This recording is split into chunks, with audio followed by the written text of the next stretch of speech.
sa realidad. Ito ang Agila Balita, sumasa inyo mula sa Philadelphia. Ako si Myla Simbulan. Agila Balita!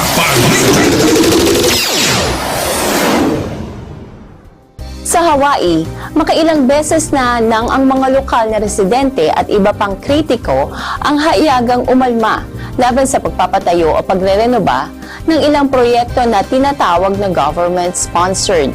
Ayon sa kanila, kulang ang transparidad ng mga ito at hindi sapat ang input ng publiko.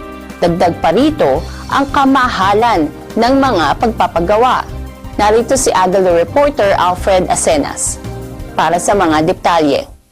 I'd like to tell them that they really need to listen to the people, and we really want to get the people out there to vote, and so that's really the people's voices that they're representing. They are public servants. They get paid because we pay taxes, and they have an obligation to do what's good for the people, not what's good for their pockets or what's good for business. Just like the rail, which was originally projected to be $2.8 billion, right now we're looking at $9 billion or even higher. The way the governor is putting it is the mayor's going to be, or the city will be responsible for any cost increase. So if there are big design changes or delays, okay, who's going to pay for that? When our news team recorded those interviews earlier this summer, little did we realize that their remarks would actually paint a much bigger picture of an ongoing issue for the state of Hawaii, especially throughout this decade. That as local governments continue to improve facilities and infrastructure, however noble the efforts, residents and critics are also clamoring, enough. Other projects also encountering pushback include the renovation of the Alawai Canal, located north of Waikiki. Another is the construction of community facilities at a popular beach park located in Waimanalo on the other side of Honolulu, particularly at an area known as Sherwood Forest.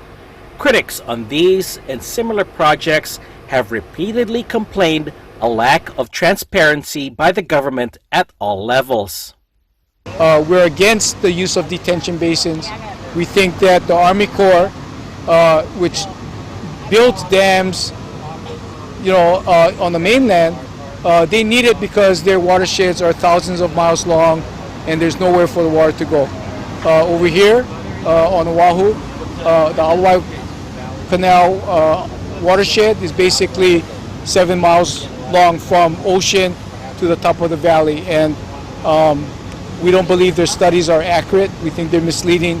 We think they massaged it just to get funding, federal funding. In 2015, the projected damage was in the neighborhood of $318 million, and behind closed doors without public oversight, it increased to $1.14 billion.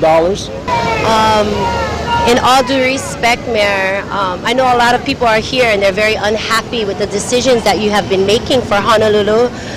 For me, I come with no hate intended for you.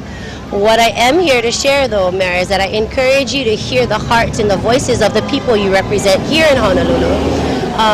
As you can see, I am a Kanaka Maoli woman, and so not only is this a community issue, but it is also a Kanaka Maoli issue, being that we have kupuna iwi, which are ancestral bones that have been placed in that area.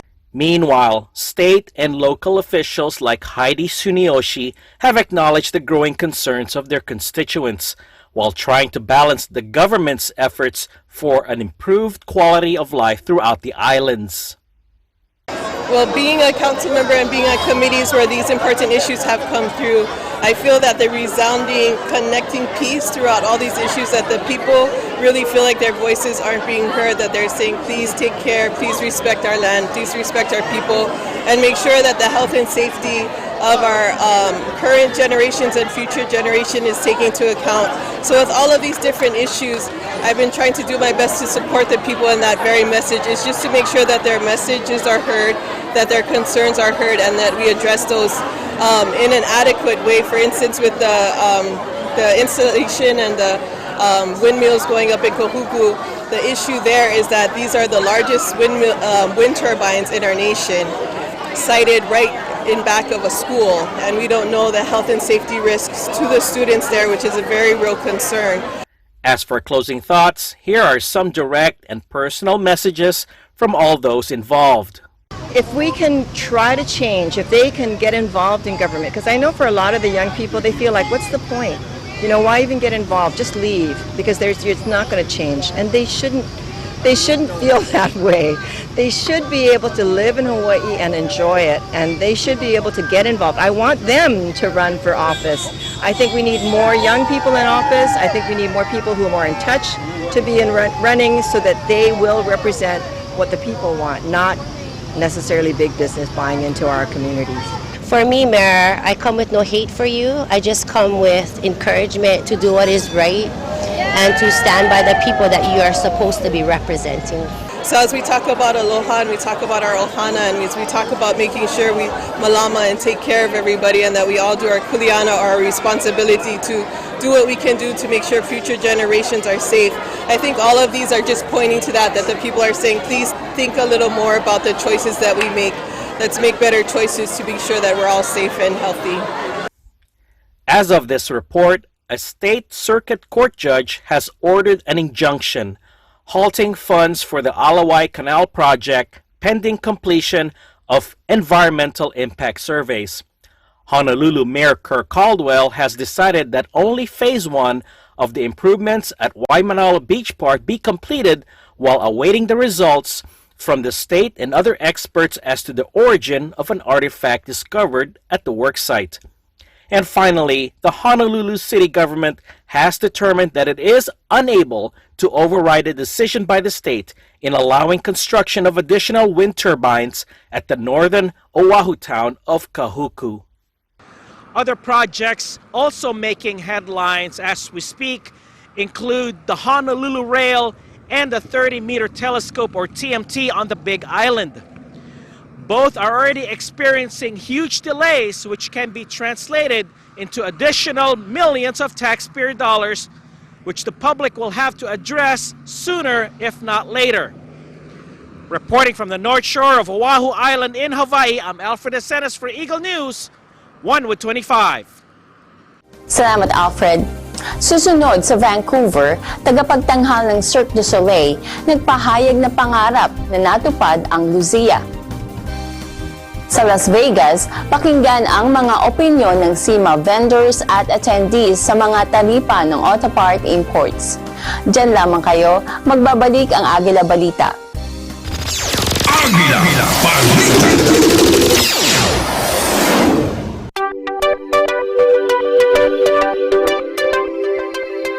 Net 25 shows live and on demand anytime, anywhere on any mobile device on OSM Play.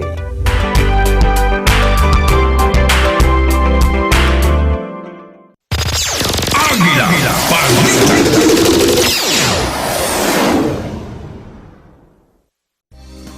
Kayo ay nanonood pa rin ng Agila Balita, sumasa inyo mula sa Philadelphia. Ako si Myla Simbulan. Sa Vancouver, Canada, nakapanayam ni Agila reporter Archie Rose Natividad ang tagapagtanghal na si Shelly Epstein ng Cirque du Soleil. Ani Epstein, ang Luzia ay masasabing pangarap niyang natupad. Narito ang report. The circus comes to Vancouver, and we got a behind-the-scenes look of the Cirque du Soleil production, Luzia. Luzia is based on various themes linked to the culture, history, and mythology of Mexico. Luzia debuted in April 2016 and is Cirque du Soleil's 38th original production since 1984. Did you know the entire production process takes about just over a year from conception to final production? Luzia is a show that brings you to imaginary Mexico, where light, luz in Spanish, and Lluvia, which is rain, soothes the soul. Interwoven between the awe-inspiring set designs are the breathtaking circus acts of the show. The circus acts include the heart-stopping Russian swing, mind-boggling contortionist, trapeze, aerial straps, and many more.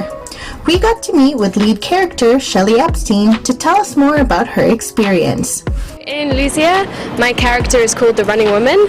She is part monarch, part Tarahumara ultramarathon running tribe. They're a tribe from Mexico. And so the monarch represents the link between, obviously, Cirque du Soleil is a Canadian company, and the theme of our show is Mexico. And the monarch butterfly migrates from Canada to Mexico. So that's like a nice subtle link between the two. She's kind of like a tour guide throughout the show and is here and there. It's really fun.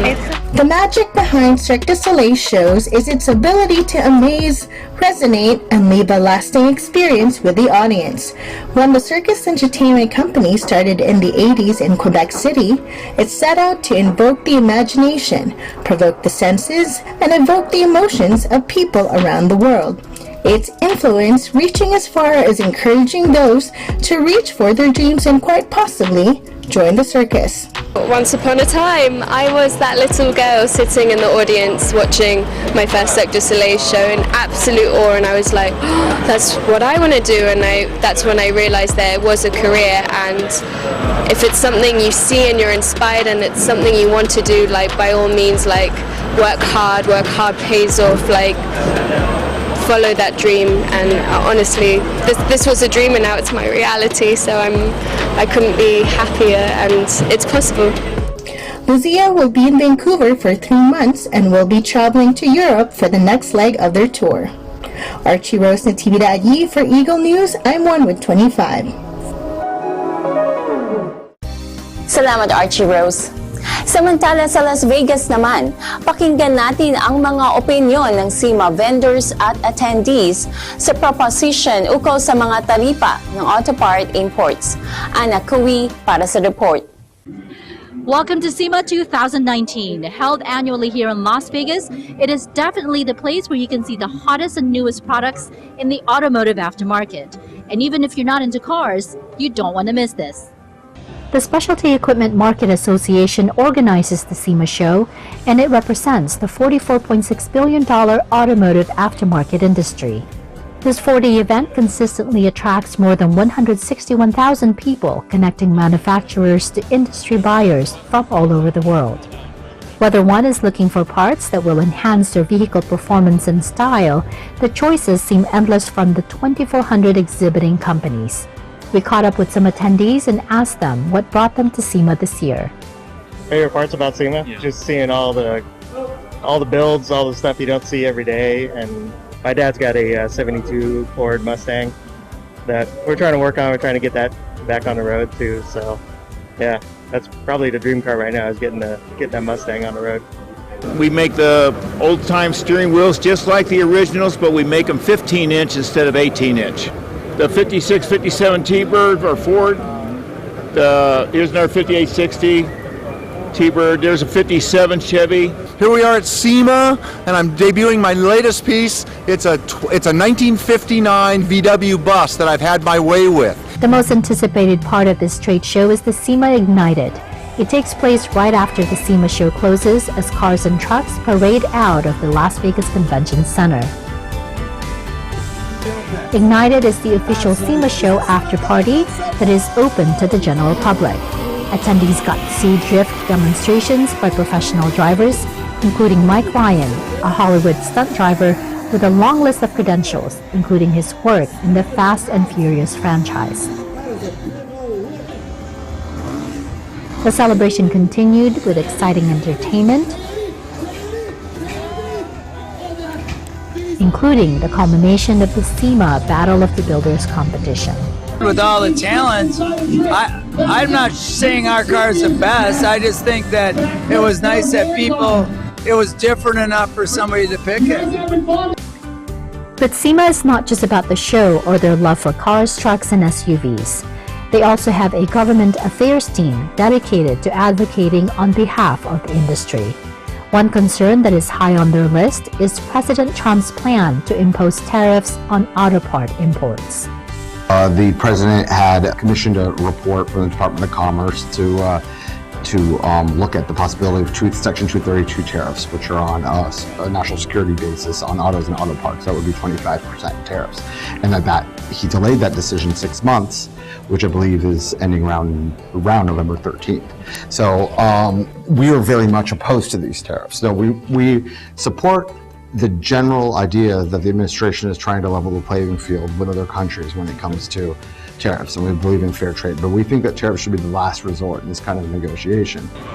We also caught up with a few attendees, both buyers and manufacturers, and here's what they shared with us.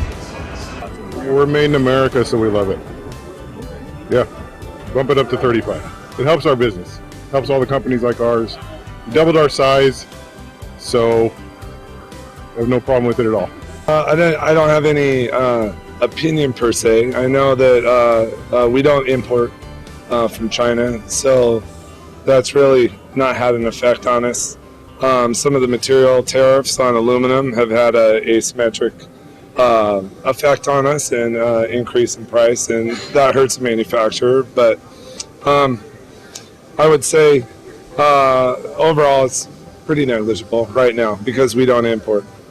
Here's what they said on the possible effects it would have on the industry and the consumers. I think that the imposition of 232 tariffs on auto and auto parts, 25%, will be a straw that breaks the camel's back for a lot of our companies. I think you're going to see huge disruption in the amount of the productivity, the profits, the employment. I think it would be a weight on the general economy and a huge weight on the auto sector.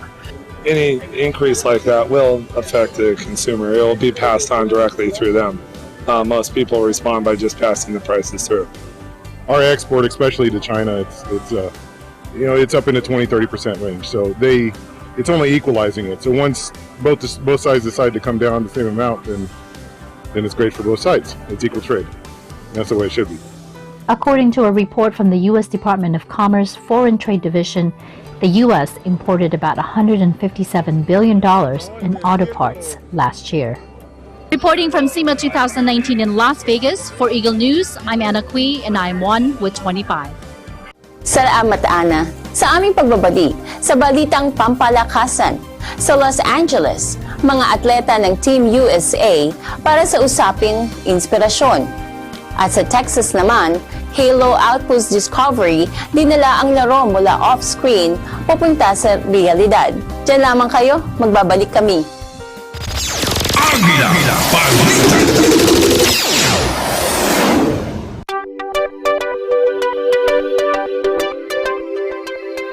Para sa mga viewers namin sa Middle East at North Africa via OSN, hello sa inyong lahat dyan! Ako po si Alma Angeles at araw-araw tayong magkasama sa Eagle News International. Dito tayo sa Net25 at OSN, siguradong at home ka dito.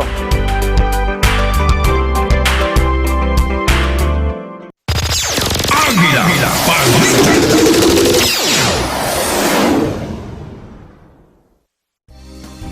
Ito ang Agila Balita, sumasa inyo mula sa Philadelphia.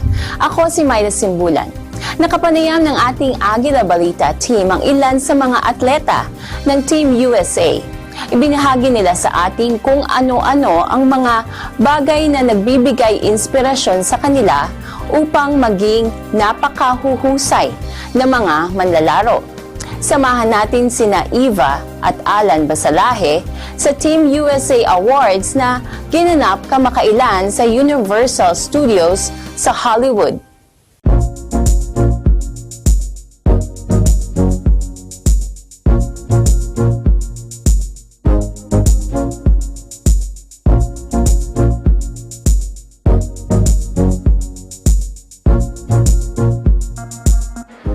The famous Universal Studios Hollywood serves as the backdrop for the Team USA Awards presented by Dow.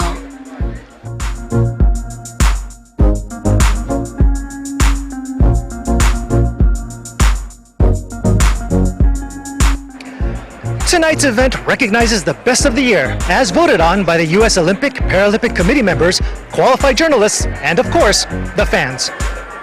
At the IOC, we're making a commitment now to find ways to really make our athletes, to support them with mental health resources, with career development, so that they can be great ambassadors all around the world. Whether an athlete that's able-bodied or an athlete that has limitations because of a disability is no different. And so what we learn from all of them is the same skills that sport teaches anyone, right? It's about discipline, it's about hard work, it's about perseverance, and frankly, it's about achieving your full potential. I was a semi-professional skateboarder, and then I got a diagnosis of cancer, went through treatment, lost my leg, and to now stand on the podium as one of Team USA's best as a Paralympic snowboarder is truly amazing, and winning a gold and bronze in Korea was amazing. This is an awesome experience for people to come out and see. And I want people to notice that this is not a hobby. This is something that we do, and we train 6-7 days a week, and that we take this seriously. This is our full-time jobs at the end of the day, and we're coming home with a gold medal is the #1 goal. Really, anyone with a dream and a goal in this modern age knows what it's like, right? You work hard, but at the end of the day, like, it's really anyone's game. So we just do what we can, and we pray that we're the ones on the top of the podium, but regardless of who's up there, we know they earned it, so there's pride in that. I think it's really awesome to be able to show other athletes that no matter what, there's adaptive sports out there and that you can do anything you put your mind to.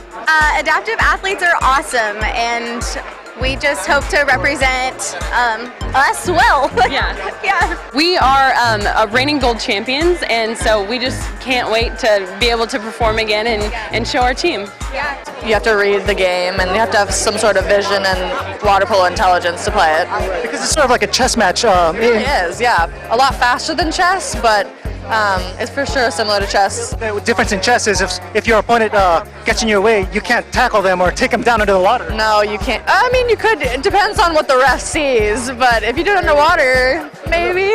We've had many experiences where after a game, some girl comes up to us and she says she's going to start water polo, or she started a year ago and she wants to be in our swimsuits, you know, our caps, for example. And for us, that just gives us more motivation to try to be the best we can be and be good role models. I'm fortunate enough to be representing the family and presenting the Jesse Owens Spirit Award to Amy Van Dyken this year. For my grandfather, it was important to beyond the athletic accomplishments, it was very important for him to give back to the community. And so I think he was busier after his track days than he was during his track days, and it was really important for him to work with the youth of the world and to try to create a better world through sport. Talk to us about your work. Awesome, thank you so much. Yeah, Amy's Army, I formed it when I was in the hospital, and we donate custom wheelchairs to children 18 and under who can't receive them. We also help people with spinal cord injuries live a more dignified life. We just bought a fork and a spoon for a young lady who's a quadriplegic, so she can feed herself. So we do things like that. And think about just like taking a shower. For humankind, that's what we do every day, but if you don't have the right chair, and as a wheelchair user, to take a shower, you have to get hosed off in the yard, and that's just not humane. So we got to get people feeling human again. I've been wrestling since I was 5 years old, but I've never hosted any sort of show before.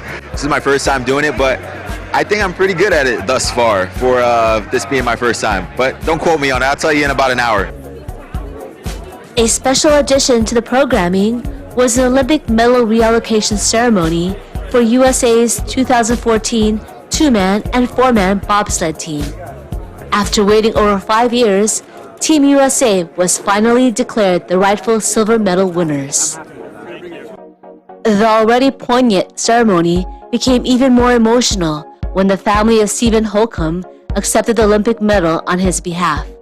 Stephen was a decorated bobsled driver who passed away in 2017.